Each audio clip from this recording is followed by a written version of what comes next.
ಆಮೇಲೆ ರವಿಕುಮಾರ್ ಅಂತ ಹೇಳಿ ನಮ್ಮ ಜಿಲ್ಲಾ 9 ಮತ್ತು 10ನೇ ತರಗತಿಗಳ ಪಾಠ ಬೋಧನೆಗಾಗಿ ಪದವಿ ಪೂರ್ವ ಕಾಲೇಜುಗಳ ಉಪನ್ಯಾಸಕರನ್ನು ನಿಯೋಜಿಸಲು ಹೋರಾಡಿಸಿರುವ ಸರ್ಕಾರದ ಕರಡು ನಿಯಮಗಳು 2026 ಅತ್ಯಂತ ಅವೈಜ್ಞಾನಿಕವಾಗಿದ್ದು, ಸರ್ಕಾರ ತಕ್ಷಣವೇ ಇದನ್ನು ಕೈಬಿಡಬೇಕೆಂದು ಕರ್ನಾಟಕ ರಾಜ್ಯ ಪದವಿ ಪೂರ್ವ ಕಾಲೇಜುಗಳ ಉಪನ್ಯಾಸಕರ ಸಂಘದ ಜಿಲ್ಲಾಧ್ಯಕ್ಷರಾದ ನರಸಪ್ಪ ಭಂಡಾರಿ ಒತ್ತಾಯಿಸಿದರು. ಅವರಿಂದು ನಗರದ ಸುದ್ದಿಗಾರರೊಂದಿಗೆ ಮಾತನಾಡಿ, ಸರ್ಕಾರದ ಈ ದ್ವಂದ್ವ ನೀತಿಯ ವಿರುದ್ಧ ತೀವ್ರ ಆಕ್ರೋಶ ವ್ಯಕ್ತಪಡಿಸಿದರು. ಸರ್ಕಾರಿ ಮತ್ತು ಅನುದಾನಿತ ಪಿಯು ಕಾಲೇಜುಗಳಲ್ಲಿ ಓದುತ್ತಿರುವ ಲಕ್ಷಾಂತರ ಬಡ, ಗ್ರಾಮೀಣ, ಪರಿಶಿಷ್ಟ ಜಾತಿ, ಪಂಗಡ ಹಾಗೂ ಅಲ್ಪಸಂಖ್ಯಾತ ಸಮುದಾಯದ ವಿದ್ಯಾರ್ಥಿಗಳು ನೀಟ್, ಜೆಇಇ, ಸಿಇಟಿ ನಂತಹ ರಾಷ್ಟ್ರಮಟ್ಟದ ಸ್ಪರ್ಧಾತ್ಮಕ ಪರೀಕ್ಷೆಗಳ ಸಿದ್ಧತೆಗಾಗಿ ಸಂಪೂರ್ಣವಾಗಿ ಪಿಯು ಉಪನ್ಯಾಸಕರನ್ನೇ ನೆಚ್ಚಿಕೊಂಡಿದ್ದಾರೆ. ಉಪನ್ಯಾಸಕರನ್ನು ಪ್ರೌಢಶಾಲೆಗಳಿಗೆ ನಿಯೋಜಿಸುವುದರಿಂದ ಕಾಲೇಜುಗಳಲ್ಲಿ ಶೈಕ್ಷಣಿಕ ಗುಣಮಟ್ಟ ಕುಂಠಿತಗೊಂಡು ಗ್ರಾಮೀಣ ಪ್ರತಿಭೆಗಳಿಗೆ ಸಿಗಬೇಕಾದ ಸೂಕ್ತ ಮಾರ್ಗದರ್ಶನ ತಪ್ಪಿ ಹೋಗುತ್ತದೆ ಮತ್ತು ಅವರ ಭವಿಷ್ಯ ಪ್ರಾತಪಕ್ಕೆ ಸರ್ಕಾರ ಅದಕ್ಕೆ ಪರಿಹಾರ ಹುಡುಕಬೇಕಾಗುತ್ತದೆ. ಪಿಯು ಉಪನ್ಯಾಸಕರು ಅಂದ್ರೆ ಗ್ರೂಪ್ ಬಿ ನಲ್ಲಿ ಬರುವಂತವ್ರು ನಮ್ಗೆ ಇನ್ನೂ ಪ್ರಮೋಷನ್ ಕೊಡಬೇಕು, ವಿನಃ ಡಿಮೋಷನ್ ಮಾಡೋದಿಲ್ಲ. ಇವತ್ತು ನಾವು ನಮ್ಮ ಸೇವಾ ನಿಯಮಗಳ ಪ್ರಕಾರ ಇವತ್ತು ಗ್ರೂಪ್ ಬಿ ಆಗಿರ್ತಕ್ಕಂಥ ನಾವುಗಳು ನಮಗೆ ಡಿಗ್ರಿ ಕಾಲೇಜು ಅಥವಾ ಪ್ರಾಂಶುಪಾಲರು ಇಂಥ ಹುದ್ದೆಗಳಿಗೆ ಪ್ರಮೋಷನ್ ಕೊಡಬೇಕು, ವಿನಃ ಇವತ್ತು ಹೈಸ್ಕೂಲ್ನಲ್ಲಿ ಪಾಠ ಮಾಡಲಿಕ್ಕೆ 9, 10 ಅನ್ನುವಂಥ ಒಂದು ತರಗತಿಗಳಿಗೆ ಪಾಠ ಮಾಡುವಂಥ ರೀತಿಯಲ್ಲಿ ಇವತ್ತು ಸರ್ಕಾರ ಒಂದು ಕರಡು ಜಾರಿಗೆ ತಂದಿದೆ. ಸೊ ಇದನ್ನ ನಾವು ಏನಂತಾರೆ ಉಪನ್ಯಾಸಕರ ಸಂಘ ಇದನ್ನು ಒಪ್ಪುವುದಿಲ್ಲ. ಯಾಕೆಂತಂದ್ರೆ ನಮ್ಮ ಒಂದು ನಿಯಮಾವಳಿಗಳು ಬೇರೆಯೇ ಇದ್ದಾವೆ. ಹಾಗಾಗಿ ಏನಂತಾರೆ ಇವತ್ತು ಯಾವುದೇ ಪರಿಸ್ಥಿತಿಯಲ್ಲಿ ಈ ರೀತಿ 9 ಮತ್ತು 10ನೇ ತರಗತಿಗೆ ಪಾಠ ಪ್ರವಚನಗಳನ್ನ ಮಾಡುವುದಕ್ಕೆ ನಮ್ಮನ್ನು ಸರಿದೂಗಿಸುವಂತ ಸಮಯದಲ್ಲಿ ಸರ್ಕಾರ ಯಾವುದೇ ರೀತಿಯಾಗಿರ್ತಕ್ಕಂಥ ಉಪನ್ಯಾಸಕರ ಸಂಘಗಳ ಸಭೆಯನ್ನು ಕರೆದಿಲ್ಲ. ಅದರ ಜೊತೆಯಲ್ಲಿ ಇವತ್ತು ಯಾವುದೇ ಶಿಕ್ಷಣ ತಜ್ಞರನ್ನ ಭೇಟಿಯಾಗಿಲ್ಲ ಅಥವಾ ವಿಶ್ವವಿದ್ಯಾಲಯಗಳ ಮಟ್ಟದಲ್ಲಿ ಉನ್ನತವಾಗಿರ್ತಕ್ಕಂಥ ಬುದ್ಧಿಜೀವಿಗಳೊಂದಿಗೆ ಚರ್ಚೆಯಾಗಿಲ್ಲ, ಪ್ರಾಂಶುಪಾಲರೊಂದಿಗೆ ಮಾತುಕತೆಯಾಗಿಲ್ಲ, ಅಥವಾ ಉಪನ್ಯಾಸಕರ ಜೊತೆಯಲ್ಲಿ ಪಾಲಕರು ಮತ್ತು ಪೋಷಕರು ಮತ್ತು ವಿದ್ಯಾರ್ಥಿಗಳ ಜೊತೆ ಕೂಡ ಯಾವುದೇ ರೀತಿಯ ಚರ್ಚೆಗಳಾಗಿಲ್ಲ. ಏಕಾಏಕಿಯಾಗಿ ಅಂದರೆ ಈ ಆದೇಶವನ್ನು ಜಾರಿಗೆ ತಂದಿರತಕ್ಕಂಥ ಹಿನ್ನೆಲೆಯಲ್ಲಿ ಇವತ್ತು ನಮಗೆ ಬಹಳಷ್ಟು ಗೊಂದಲ ಉಂಟಾಗಿದೆ. ಇದಷ್ಟೇ ಅಲ್ಲದೆ ಹಿಂದೆ ಕೂಡ ಕಳೆದ ಒಂದು 8 ತಿಂಗಳ ಹಿಂದೆ ಪದವಿ ಪೂರ್ವ ಶಿಕ್ಷಣ ಇಲಾಖೆಯ ಉಸ್ತುವಾರಿಯನ್ನ ಜಿಲ್ಲಾ ಪಂಚಾಯತ್ ಮುಖ್ಯ ಕಾರ್ಯನಿರ್ವಾಹಕ ಅಧಿಕಾರಿಗಳ ಅಧೀನಕ್ಕೆ ಸೇರಿಸಬೇಕನ್ನುವಂಥ ಒಂದು ಆದೇಶವನ್ನು ಕೂಡ ಹಿಂದೆ ಸರ್ಕಾರ ಮಾಡಿದೆ. ಆ ಸಮಯದಲ್ಲಿ ಕೂಡ ನಾವು ಪ್ರತಿಭಟನೆ ಮಾಡಿದಾಗ ಅಸೆಂಬ್ಲಿಯಲ್ಲಿ ಪ್ರಶ್ನೆಯಾಗಿ ಕೊನೆಗೆ ಏನಪ್ಪ ಅಂತಂದ್ರೆ ಅಂತಿಮವಾಗಿ ಏನಾಯ್ತು ಅಂತಂದ್ರೆ ಆ ಸಿಇಒ ಅಂದ್ರೆ ಜಿಲ್ಲಾ ಪಂಚಾಯತ್ ಮುಖ್ಯ ಕಾರ್ಯನಿರ್ವಾಹಕ ಅಧಿಕಾರಿಗಳ ಅಧೀನಕ್ಕೆ ಒಪ್ಪಿಸಿರ್ತಕ್ಕಂಥ ನಮ್ಮ ಇಲಾಖೆಯನ್ನು ವಾಪಸ್ ಪಡೆದು. ಸೊ ಹೀಗೆ ಇದರ ಜೊತೆಯಲ್ಲಿ ಇವತ್ತು ಏನಾಗ್ತಿದ್ದಾರೆ, ಒಂದು ಕಡೆ 9, 10ನೇ ತರಗತಿಗೆ ಪಾಠ ಮಾಡಬೇಕನ್ನುವಂಥದ್ದನ್ನ ಜಾರಿಗೆ ತಂದಿರ್ತಕ್ಕಂಥದ್ದು ಇದು ಅವೈಜ್ಞಾನಿಕವಾಗಿರ್ತದೆ. ಅಂದರೆ ಯಾವುದೇ ಒಂದು ಕಾಯ್ದೆಯನ್ನು ಜಾರಿಗೆ ತರುವುದಕ್ಕಿಂತ ಪೂರ್ವದಲ್ಲಿ ಅದರ ಪೂರ್ವಾಲೋಚನೆಗಳ ಬಗ್ಗೆ ಚರ್ಚೆಯಾಗಬೇಕು. ಇವತ್ತು ಉಪನ್ಯಾಸಕರ ಮಟ್ಟದಲ್ಲಿ, ಸಂಘ ಸಂಸ್ಥೆಗಳ ಮಟ್ಟದಲ್ಲಿ, ಪೋಷಕರ ಮಧ್ಯದಲ್ಲಿ, ಪಾಲಕರ ಮಧ್ಯದಲ್ಲಿ, ವಿದ್ಯಾರ್ಥಿಗಳ ಮಧ್ಯದಲ್ಲಿ, ಶಿಕ್ಷಣ ತಜ್ಞರ ಮಧ್ಯದಲ್ಲಿ ಇವೆಲ್ಲ ಚರ್ಚೆಗಳಾಗಿ ಕೊನೆಗೆ ಅಂತಿಮವಾಗಿ ಇದರ ಸಾಧಕ ಬಾಧಕಗಳನ್ನು ತಿಳಿದುಕೊಂಡು ಮಾಡಬೇಕಾಗಿದೆ. ಅದರ ಯಾವುದನ್ನು ಕೂಡ ಮಾಡಲಾದ ಇವತ್ತು ಸರ್ಕಾರ ಏಕಾಏಕಿಯಾಗಿ 9 ಮತ್ತು 10ನೇ ತರಗತಿಗೆ ಪಿಯು ಉಪನ್ಯಾಸಕರು ಪಾಠ ಮಾಡಬೇಕು ಅಂತ ಹೇಳ್ತಾ ಇದ್ದಾರೆ. ಸೊ ಇದು ನಮ್ಮ ಸಂಘವಿರೋದನ್ನ ವಿರೋಧಿಸ್ತದೆ ಅಥವಾ ಖಂಡಿಸ್ತದೆ ಅನ್ನುವಂಥ ಒಂದು ಅಂಶವನ್ನು ವ್ಯಕ್ತಪಡಿಸ್ತೀನಿ. ಸೊ ಜೊತೆಯಲ್ಲಿ ಏನಪ್ಪ ಅಂದ್ರೆ ಇವತ್ತು ಪಿಯು ಉಪನ್ಯಾಸಕರನ್ನು ಇವತ್ತು ನಿಯೋಜನೆ ಮಾಡ್ತಾ ಇದ್ದಾರೆ. ನಿಯೋಜನೆ ಮಾಡುವುದರ ಮೂಲಕ 2 ಕಾಲೇಜುಗಳಲ್ಲಿ ಫಲಿತಾಂಶ ಕುಸಿತಕ್ಕೆ ಕಾರಣವಾಗ್ತಾ ಇದೆ.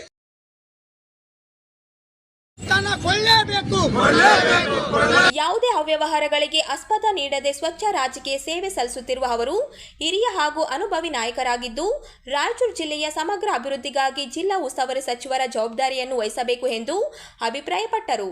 ರಾಯಚೂರು ಜಿಲ್ಲೆಯ ಅಭಿವೃದ್ಧಿ ಕಾರ್ಯಗಳಿಗೆ ಮತ್ತಷ್ಟು ವೇಗ ನೀಡುವ ಉದ್ದೇಶದಿಂದ ಬೋಸರಾಜ್ ಅವರಿಗೆ ಜಿಲ್ಲಾ ಉಸ್ತುವಾರಿ ಸಚಿವ ಸ್ಥಾನ ನೀಡುವಂತೆ ಮುಖ್ಯಮಂತ್ರಿಗಳಿಗೆ ಜಿಲ್ಲಾ ಅಧಿಕಾರಿಗಳ ಮೂಲಕ ಮನವಿ ಸಲ್ಲಿಸಲಾಗುತ್ತಿದೆ.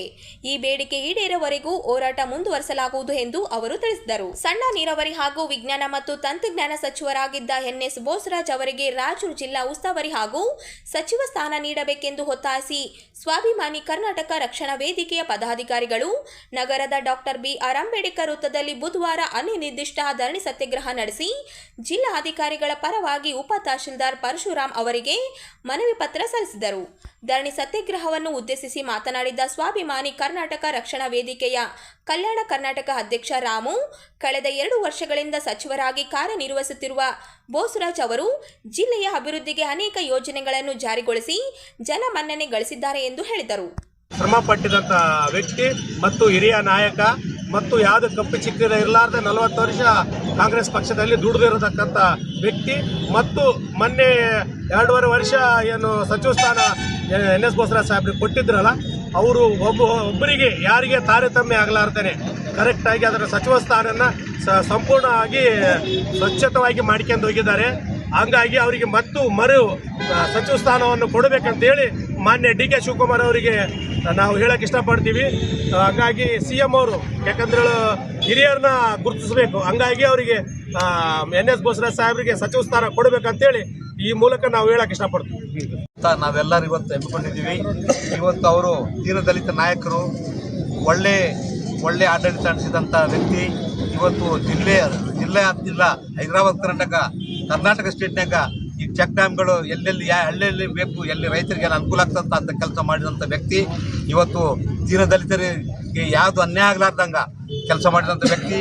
ಇಲ್ಲ ಅವ್ರು ಕೊಟ್ಟಿಲ್ಲದ ಭಾಳ ಅನ್ಯಾಯ ಆಗ್ತದ, ಭಾಳ ಹಿಂದುಳಿದ ನಮ್ಮ ಜಿಲ್ಲೆ ಆದ ಇದು ಅಂತ ಕೆಲಸಗಾರನ ಇವತ್ತು ಮತ್ತೆ ಆಗಿ ಅವ್ರು ಮೀಸಿಕೊಡ್ಬೇಕಂತ ನಾವೆಲ್ಲರೂ ಅವ್ರನ್ನ ಕೇಳ್ಕೊತೀವಿ. ಸಚಿವ ಸ್ಥಾನ ಅಷ್ಟೇ ಕೊಡ್ಬೇಕು, ಜಿಲ್ಲಾ ಉಸ್ತುವಾರಿ ಸಚಿವ ಇಲ್ಲ ಸಾರಿ ಬೇಕಂತ ಜೊತೆಗೆ. ಯಾಕಂದ್ರೆ ಅವರು ಒಳ್ಳೆ ವ್ಯಕ್ತಿ ಆದ, ಅವ್ರ ಮೇಲೆ ಒಂದು ಕಪ್ಪು ಚುಕ್ಕಿಲ್ಲ. ಇವತ್ತಿನವರೆಗೆ 55, 60 ವರ್ಷ ರಾಜಕೀಯ ಮಾಡ್ಯಾರ. ಅವರು 2 ಸಲ MLG ಮಾಡ್ಯಾರ, MLA ಆಗ್ಯಾರ ಅವರು. ಆಮೇಲೆ ಎಲ್ಲ ರೀತಿ ಮೇಲೆ ಕಾಂಗ್ರೆಸ್ ಕೆಲಸದಲ್ಲಿ ಅದೇ ಕೆಲಸ ಮಾಡ್ಕೊಂಡು ಬಂದಾರ ಅಂಥ ವ್ಯಕ್ತಿಗೆ ಈಗ ನಮ್ಮ DK ಶಿವಕುಮಾರ್, ಸಿದ್ದರಾಮಯ್ಯ ಸಾಹೇಬರು, ರಾಹುಲ್ ಗಾಂಧಿ, ಸೋನಿಯಾ ಗಾಂಧಿ ಇವರೆಲ್ಲ ಹಿಂದುಳಿದ ಜಿಲ್ಲೆ ಆದ ಇದು ಸಚಿವ ಸ್ಥಾನ ಕೊಡಬೇಕಂತ ಕಳ್ಕೊಳ್ಳಿ.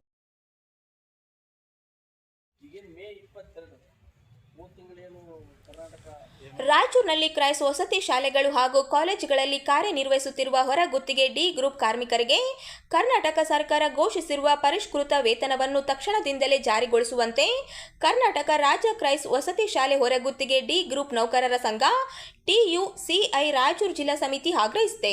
ಈ ಸಂಬಂಧ ಜಿಲ್ಲಾ ಪಂಚಾಯಿತಿ ಮುಖ್ಯ ಕಾರ್ಯನಿರ್ವಾಹಕ ಅಧಿಕಾರಿ, ಸಮಾಜ ಕಲ್ಯಾಣ ಇಲಾಖೆ, ಹಿಂದುಳಿದ ವರ್ಗಗಳ ಕಲ್ಯಾಣ ಇಲಾಖೆ, ಅಲ್ಪಸಂಖ್ಯಾತರ ಕಲ್ಯಾಣ ಇಲಾಖೆ ಹಾಗೂ ಪರಿಶಿಷ್ಟ ಪಂಗಡಗಳ ಕಲ್ಯಾಣ ಇಲಾಖೆಯ ಜಿಲ್ಲಾ ಅಧಿಕಾರಿಗಳಿಗೆ ಮನವಿ ಸಲ್ಲಿಸಲಾಗಿದೆ. ಸರ್ಕಾರದ ಕಾರ್ಮಿಕರ ಇಲಾಖೆ 2026 ಮೇ 22ರಂದು ಹೊರಡಿಸಿರುವ ಅಧಿಸೂಚನೆಯ ಪ್ರಕಾರ ರಾಜ್ಯದ ಎಲ್ಲ ಸರ್ಕಾರಿ, ಅರೆ ಸರ್ಕಾರಿ ಹಾಗೂ ಅನುದಾನಿತ ಸಂಸ್ಥೆಗಳಲ್ಲಿ ಕಾರ್ಯನಿರ್ವಹಿಸುತ್ತಿರುವ ಹೊರಗುತ್ತಿಗೆ ಕಾರ್ಮಿಕರಿಗೆ ಏಕರೂಪದ ಪರಿಷ್ಕೃತ ಕನಿಷ್ಠ ವೇತನ ಜಾರಿಗೊಳಿಸಬೇಕೆಂದು ಸಂಘ ತಿಳಿಸಿದೆ. ಇನ್ನೊಂದು ಲೆಟ್ರು ಈ ಎಲ್ಲ ಜಿಲ್ಲೆಗೆ ಸಂಬಂಧಪಟ್ಟಂಗೆ ಹೆಚ್ಚು ಕಡಿಮೆ ನಿಮ್ಮ ಇಲಾಖೆಗೆ ಬರದೇ ಬರ್ತಾರೆ. ಆಮೇಲೆ BC ಆಮೇಲೆ ST, ಅಲ್ಪಸಂಖ್ಯಾತ ಬರೋದ್ರಿಂದ ನೀವು ಅಧ್ಯಕ್ಷತೆ ವಹಿಸಿ ಜಿಲ್ಲೆ ಸಂಬಂಧಪಟ್ಟಂಗೆ ವಾರ್ಡನ್ಗಳು ಮತ್ತು ಪ್ರಿನ್ಸಿಪಾಲ್ರು ಮತ್ತು ಕಾರ್ಮಿಕ ಸಂಘ ನಮ್ಮ ಜಿಲ್ಲಾ ಸಂಘ ಎಲ್ಲರೂ ಬರೋಲ್ಲ.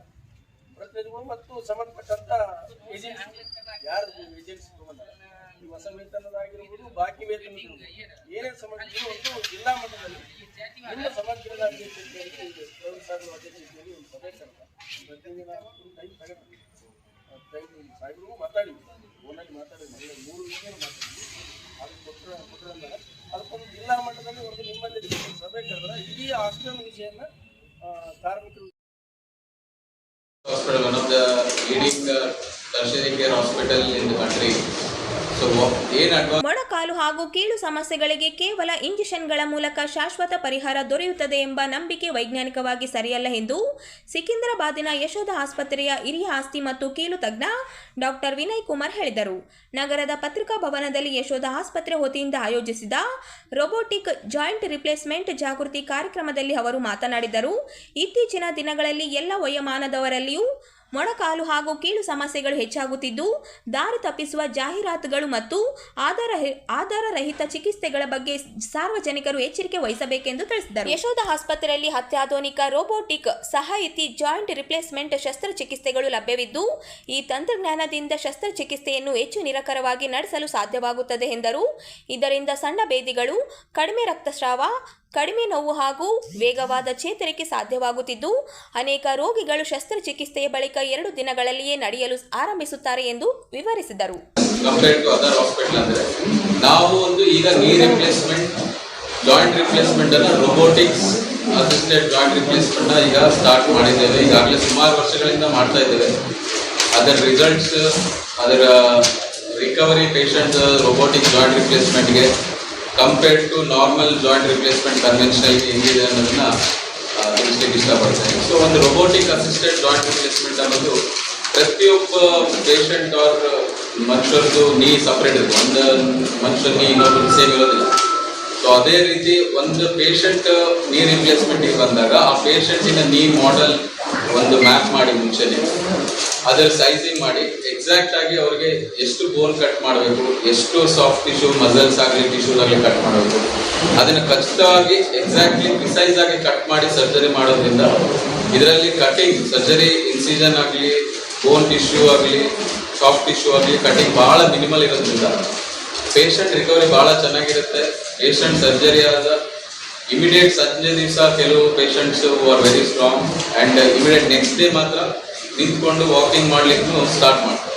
This recovery is fast robotic joint replacement compared to normal joint replacement. Recovery is fast, walking ಬೇಗ ರಿಕವರಿ ಮಾಡ್ತಾರೆ ಹಾಗೂ ಬ್ಲಡ್ ಲಾಸು ಸರ್ಜರಿಯಲ್ಲಿ ಕಮ್ಮಿ ಇರೋದ್ರಿಂದ ಅವ್ರ ಫಿಸಿಕಲ್ ರಿಕವರಿನೂ ಚೆನ್ನಾಗಿದೆ.